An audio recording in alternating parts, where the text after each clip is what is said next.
మాకు అత్యంత సన్నిహితులైన love gospel వీక్షకులందరికీ సర్వశుభాలు తెలియజేస్తూ ఉన్నాం. అబ్రహాము పరీక్ష అనగానే, పరీక్షించబడ్డారు అనగానే ఇస్సాకు బలి మాత్రమే గుర్తుకొస్తుంది. కానీ అబ్రహాము ఎంత లోతుగా పరీక్షించబడ్డాడో, అతని జీవితంలో ఎలాంటి పరిస్థితులు ఎదురయ్యాయో చాలా లోతుగా అధ్యయనం చేయాల్సిన అవసరం ఉంది. ఆఖరికి దేవుడు కూడా అబ్రహాము దేవుడు అని పిలుచుకునేలాగా అబ్రహామును స్థిరపరిచాడు దేవుడు. అంతేకాదు, అబ్రహాము ఇస్లాంకి మూలపురుషుడు, క్రిస్టియానిటీకి మూలపురుషుడు, జూడాయిజానికి మూలపురుషుడు, అబ్రహామిజానికి మూలపురుషుడు. ఇలా ప్రపంచంలో ఉన్న చాలా వరకు మతాలన్నిటికీ కూడా మూలపురుషుడు అబ్రహామే. ముఖ్యంగా అబ్రహాము విశ్వాసులకు తండ్రి, విశ్వాసానికి తండ్రిగా ఉన్నాడు. అంత ప్రత్యేకత, అంత విలువనిచ్చినటువంటి దేవుడు అబ్రహామును ఎలా పరీక్షించాడో మనం తెలుసుకోవాలి కదా. అందుకే ఈ వీడియోని పూర్తిగా చూడండి.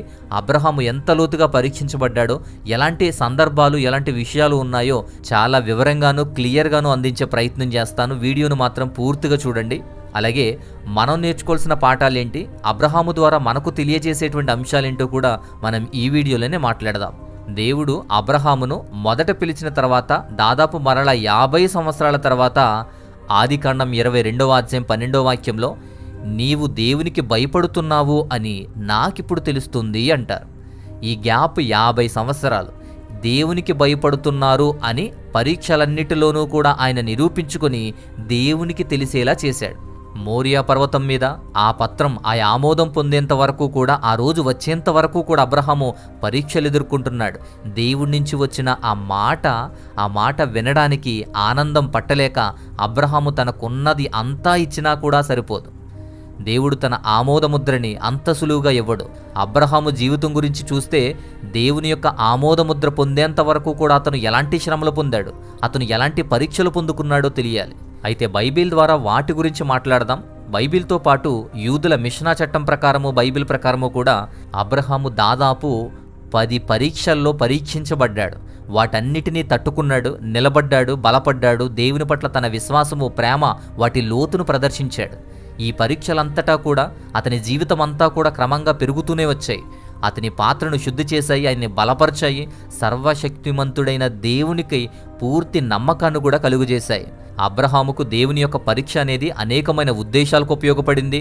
తన విశ్వాసాన్ని ధృవీకరించడానికి ఉపయోగపడింది. అలానే భవిష్యత్ తరాలకు, మనలాంటి వారి విశ్వాసులకు కూడా ఒక మాదిరికరమైన జీవితాన్ని చూపించడానికి, ఒక సంపూర్ణమైన విధేయత యొక్క నమూనాను అందించడానికి ఆ పరీక్షలు మనకు ఇస్తున్నారు.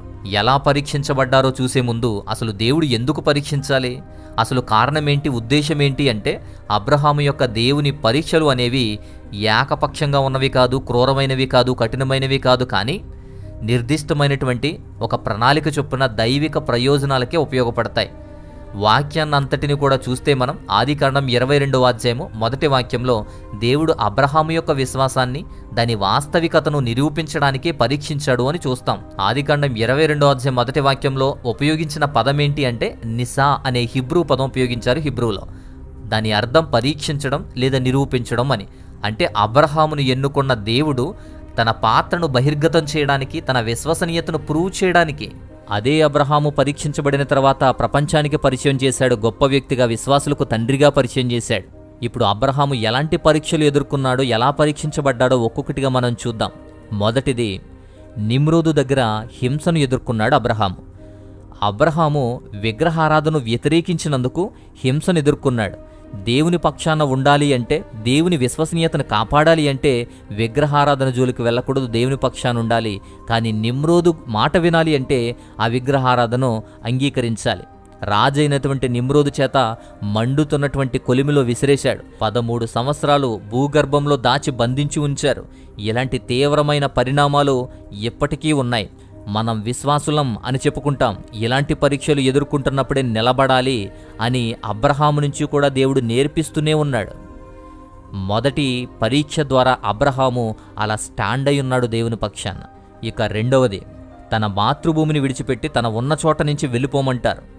నీ కుమారుణ్ణి తీసుకుని, నీ కుమారుడైన ఇస్సాకును, నీవు ప్రేమించిన వారిని తీసుకుని మోరియా దేశానికి వెళ్ళిపోమంటాడు. దేవుడు అబ్రహామును తన కుటుంబము, తన భూమి, తెలియని భూమికి ప్రయాణించడానికి ప్రతీది కూడా విడిచిపెట్టాలి అని చెప్పి ఆజ్ఞాపించాడు. అబ్రహాము 75 సంవత్సరాల వయసున్నప్పుడు కల్దీయుల దేశంలో ఊరు అనే సొంత ఊరు నుంచి స్వంత బంధువులను విడిచిపెట్టి దేవుని యందు విశ్వాసముంచి మనకు తెలియని ప్రదేశాలకు బయలుదేరమని దేవుడు పిలిచాడు. తన ఊరిని, తల్లిని, తండ్రిని, అన్న, తమ్ములు, అక్క, చెల్లులు ఇలాంటి వారిని తెంచుకుని విడిపోయి వెళ్ళిపోవడం అనేది అంత ఈజీ కాదు. కానీ అబ్రహాము ఈ పరీక్షలో ఒకేసారి కాకపోయినా ఉత్తీర్ణుడయ్యాడు, గెలిచాడు. ఊరు అనేటువంటి దేశం నుంచి బయలుదేరినప్పుడు అతడి తండ్రి కూడా అతనితోనే బయలుదేరాడు. అయితే సగం దూరంలోనే అబ్రహాము తండ్రి మరణం ద్వారా దూరమైపోతాడు. అయితే అబ్రహాము కానానుకు బయలుదేరి వెళ్తాడు. ఇక మూడవది, వాగ్దానం చేయబడిన భూమిలో కరువు అనుభవిస్తాడు. అబ్రహాము కరువుకు, ఈ అల్లకల్లోలాలకు కూడా ఆయన బలవుతాడు. కానాను చేరుకున్న వెంటనే అబ్రహాముకు తీవ్రమైన కరువు, సపోర్ట్ ఎవరూ లేదు, ఎలాంటి బలమూ లేదు. తీవ్రమైన కరువులో చాలా వేదనలు అనుభవించిన పరిస్థితిని మనం చూస్తాం. అలాంటి పరీక్షలు కఠినంగా ఉన్నప్పటికీ, విరుద్ధంగా అనిపించినప్పటికీ అతను దేవుని విశ్వసనీయతను కాపాడుతాడా, దేవుని వాగ్దానాలను విశ్వసిస్తాడా అనేదే ఇక్కడ పరీక్ష. ఇక నాలుగవది, ఫరో భార్య అయిన శారాను ఎత్తుకు వెళ్ళిపోవడం. అబ్రహాము భార్య అయిన శారాను ఫరో ఇంటిలోనికి తీసుకువెళ్తాడు. వివాహం ఒప్పందం అనేది జరుగుతుంది. అక్కడ పరిస్థితులు అనుగుణంగా అబ్రహాము అక్కడ ఈ ఫరోకు లొంగిపోవలసి వస్తుంది. దేవుడు అబ్రహామును దీవించి శారా ద్వారా గర్భఫలం దయచేసి ఆశీర్వాదాన్నిచ్చి భూమంతా కూడా నింపేటువంటి వాగ్దానాన్ని చేశాడు. దేవుని వాగ్దానానికి ఒబేయి ఉండాలా, లేదా ఫరోకిచ్చిన మాటకు ఫరోకు కూడా భయపడుతూ ఉండాలా? సో అలాంటి పరీక్షను ఎదుర్కొన్నాడు. అబ్రహాము తన భార్యను రక్షించుకోవడానికి చాలా ప్రయత్నాలు చేశాడు. దేవుని విశ్వసనీయతను కాపాడుకోవడానికి చాలా ప్రయత్నాలు చేశాడు. తన భార్యను కూడా సంరక్షించుకున్నాడు. ఆ పరీక్షలో నిలబడ్డాడు. ఇక ఐదవది, నలుగురు రాజులతో అబ్రహాము యుద్ధం చేయాల్సిన పరిస్థితి వచ్చింది. అబ్రహాము లోతును కాపాడుకోవడానికి శక్తివంతమైన సైన్యాలకు వ్యతిరేకంగా యుద్ధంలో పాల్గొన్నాడు. అబ్రహాముకు శక్తి లేదు, యుద్ధంలో నైపుణ్యం లేదు, అలాగే అసమానతలు ఎక్కువగా ఉన్నాయి. అబ్రహాము దగ్గర ఉన్న సైన్యం కూడా తక్కువే. సో కుటుంబ విధేయత కోసం తన జీవితాన్ని పణంగా పెట్టి నలుగురు రాజులతో యుద్ధం చేశాడు. అంతేకాదు, వ్యక్తిగతంగా సపోర్ట్ చేయడమే కాకుండా న్యాయంగా వ్యవహరించడానికి కూడా అబ్రహాముకున్న ధైర్యానికి, అబ్రహాముకున్న విధేయతకి, సముఖతకి కూడా పరీక్షలు ఇవన్నీ. నలుగురు రాజులతో యుద్ధం చేసి కుటుంబాన్ని కాపాడి వారిలో న్యాయాన్ని నిలబెట్టి పరీక్షించబడ్డాడు అబ్రహాము. ఇక ఆరవది, అబిమెలెకు అనే వ్యక్తి శారాను మరల అపహరణ చేస్తాడు, మరల తీసుకుపోతాడు. కొన్ని సంవత్సరాల తర్వాత శారా మరల ఒక విదేశీ రాజు, అబిమెలెకు అనే విదేశీ రాజు తీసుకుని వెళ్ళిపోతాడు. అదే విధమైన సంక్షోభం మరల దేవుని వాగ్దానానికి అక్కడ రాజుకి మధ్య అబ్రహాము నలిగిపోయాడు. ఇది అబ్రహాము యొక్క రక్షణ నిమిత్తమై నమ్మకాన్ని, అతని యొక్క ప్రొటెక్షన్ని, భార్య పట్ల ఉన్నటువంటి విధేయతని అక్కడ పరీక్షించారు. తన భార్యను కాపాడుకునే విషయంలో అబ్రహాము పరీక్షించబడ్డాడు. మరల అబ్రహాము నిలబడ్డాడు. ఇక ఏడవది, హాగరును తీసుకోవడం. అబ్రహాముకు హాగరుతో వివాహం కావడం. శారా గొడ్రాలుగా ఉన్నప్పుడు, పిల్లలు లేక ఇబ్బంది పడుతున్నప్పుడు, చాలా వృద్ధాప్యంలోకి వెళ్ళిపోతున్న సమయంలో దేవుని యొక్క సమయం కోసం ఇంకా వేచి చూడడం, అలాగే దేవుని యొక్క వాగ్దానాలు ఇంకా పరీక్షించడం అనేది అతనికి ఉన్నప్పటికీ శారా బలవంతం మేరకు ఇక పిల్లలు లేరు, వయసు పెరిగిపోతుంది, ఇక సమయం లేదు, ఇలాంటి ఆలోచనలు కానీ, ఇలాంటి మానసిక ఒత్తిడి కానీ, అక్కడ శారా ప్రభావం కానీ, ఇతరులు కూడా లోకుగా చూసేటువంటి ప్రయత్నం కానీ, అబ్రహాముకు ఎన్ని ఉన్నా పిల్లలు లేరు అనేటువంటి ఒక పెద్ద అవమానం కానీ, ఇవన్నీ కూడా అబ్రహాముకు ఒక సంక్షోభాన్ని తెచ్చిపెడుతున్నాయి. అలాంటి మానసిక సంక్షోభంలో ఉన్నాడు. అలాంటి పరిస్థితుల్లో శారా బలవంతం మేరకు హాగరుతో పోవడం, అలాగే ఇష్మయేలు అనేటువంటి ఒక కుమారుణ్ణి కనడం కూడా జరిగింది. దేవుని వాగ్దానం నెరవేరేంత వరకు, కాలమంతా కూడా చూసేంత వరకు, ఆ వయసు గాని, అవమానాలు గాని, సమయము గాని లేని పరిస్థితుల్లో కూడా అబ్రహాము దేవుని వాగ్దానాన్ని, దేవుని యొక్క విశ్వసనీయతను కాపాడుకుంటున్నాడా లేదా అనేది పరీక్ష జరుగుతుంది. అలాంటి పరీక్షలోనే అబ్రహాము శారా బలవంతం మేరకు పడిపోయినప్పటికీ కూడా దేవునికి, దేవుని వాగ్దానాలకు కూడా నమ్మకంగానే ఉన్నాడు. అవన్నీ కూడా పరీక్షించబడి అబ్రహాము యొక్క సహనాన్ని, విశ్వసనీయతను అక్కడ నిరూపిస్తున్నాయి. ఇక ఎనిమిదవది, సున్నతి. సున్నతి అనేటువంటి ఒక ఒడంబడిక వస్తుంది. 99 సంవత్సరాల వయసులో ఉన్నప్పుడు దేవుడు అబ్రహాముకు తన ఇంటిలో ఉన్న ప్రతి మగవాళ్లకి కూడా సున్నతి చేయమని ఆజ్ఞాపిస్తాడు. ఇది ఒక నిబంధనగా పెడతాడు. శాశ్వతమైనటువంటి ఒక చిహ్నంగా దాన్ని ఉంచాలి అని చెప్పి ఇలాంటి సున్నతి అనే కార్యక్రమాన్ని ప్రతి మగవారికి కూడా, పిల్లలు పెద్దలందరికీ కూడా చేయమంటాడు. ఇది చాలా బాధాకరమైనటువంటి విధానం. పైగా ఒక పర్సనల్ పార్ట్, ఒక పర్సనల్ విషయం, పైగా మగవారందరికీ, చిన్న పెద్ద అందరికీ చేసేటువంటి విషయం, చాలా పెయిన్ఫుల్ విషయం కూడా. పైగా ఎలాంటి విమర్శలు, ఎలాంటి ఎదురుదాడులు ఉంటాయో, ఎలాంటి పరిస్థితుల మధ్య చేయాల్సి వస్తుందో అర్థం చేసుకోవచ్చు. ఎందుకంటే ఇప్పటిలాగా మత్తు ఇంజెక్షన్లు లేవు, లేదా ఇప్పటిలాగా ఆపరేషన్స్ లేవు. అప్పటి పరిస్థితులను బట్టి ఎలా చేయగలిగారో చూడండి.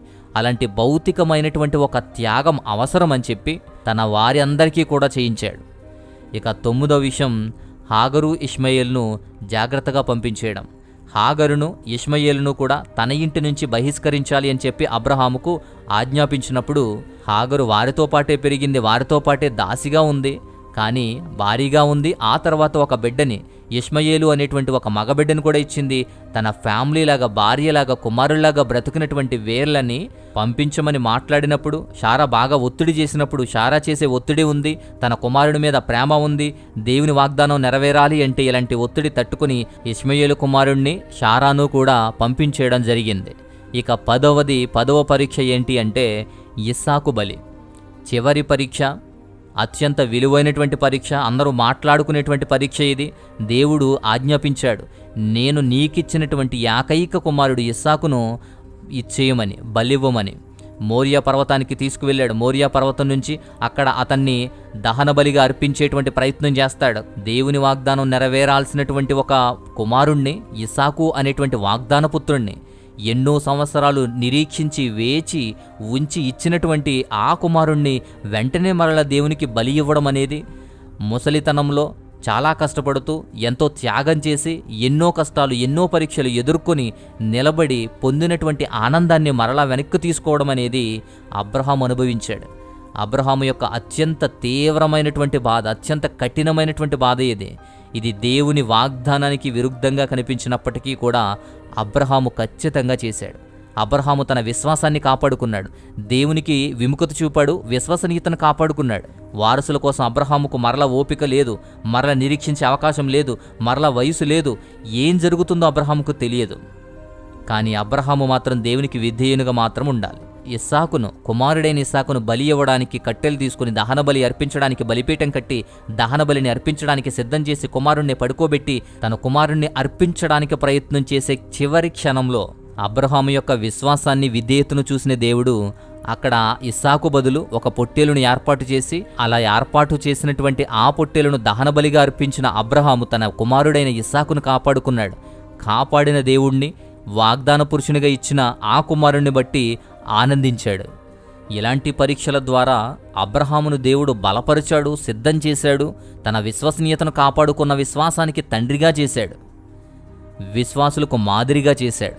అందుకే అబ్రహాము నుంచి మనం నేర్చుకోవాల్సిన ఆత్మీయ పాఠాలు కూడా మనం తెలుసుకోవాలి. అబ్రహాం యొక్క పరీక్షలన్నీ కూడా, చరిత్ర అంతటా కూడా, బైబిల్ అంతటా కూడా విశ్వాసులకు వర్తించేటువంటి ఆత్మీయ పాఠాలను తెలియజేస్తాయి. మనం పరీక్షించబడుతున్నప్పుడు కష్టాలు పెరుగుతూనే ఉంటాయి. ఆత్మీయతను బలపరచడానికి, మనం మన విశ్వాసం పరిపక్వం చెందుతున్నప్పుడు, విశ్వాసం బలంగా మారుతున్నప్పుడు దేవుని పరీక్షలు తరచుగా ఆ కష్టాన్ని, నష్టాన్ని పెంచుతాయి. అబ్రహాం యొక్క పరీక్షలు తన ఊరిని, ఇంటిని విడిచి వెళ్ళేటువంటి పరిస్థితి నుంచి తనకిష్టమైన వాగ్దానపుత్రుడైన ఇస్సాకును బలి చేసేంత వరకు కూడా పెరిగాయి. అంటే ఆత్మీయమైన వృద్ధి అనేది, విశ్వాసం బలపడ్డం అనేది కష్టాల నుండి వెళ్తుంది. ఆ కష్టాలు పెరుగుతూ ఉంటాయి. మన ఆత్మీయత పెరుగుతూ ఉంటే, విశ్వాసం పెరుగుతూ ఉంటే. రెండోది, నిజమైన విశ్వాసం ఎప్పుడూ కూడా మన మానవ ఆలోచనలకు మించి ఉంటుంది. నిజమైన విశ్వాసం దేవుణ్ణి మాత్రమే విశ్వసిస్తుంది. అర్థం చేసుకోలేని ఆజ్ఞలు వచ్చినప్పుడు కూడా, ఇది అర్థం కాలేదు, విరుద్ధంగా ఉంది అని మనకు అనిపించినప్పుడు కూడా అంత బలంగా విశ్వాసాన్ని కనపరుచుకోవాలి. దేవుని వాగ్దానాలకు కారణమైన కుమారుణ్ణి దేవుడే ఇచ్చి దేవుడే తీసుకోవడం అనేది అది అర్థం పర్థం లేనిదని, లేదా అది అసలు సరికాదు అని చెప్పి అబ్రహాము అక్కడ తిరస్కరించలేదు. అబ్రహాము అక్కడ వాదనకు దిగలేదు. అనిపించినా కనిపించినా దేవునికి విధేయత కలిగి తన సొంత కుమారుణ్ణి కూడా ఇవ్వడానికి నిలబడ్డవాడు, అంత విశ్వాసాన్ని కలిగినవాడు. ఇక 4వది, దేవుడి నుంచి మనల్ని ఏది కూడా వేరు చేయకూడదు. పైగా మనం విశ్వాసం అనేది దేవుడి నుంచి ఏదో వస్తుంది అని కోరుకోకూడదు.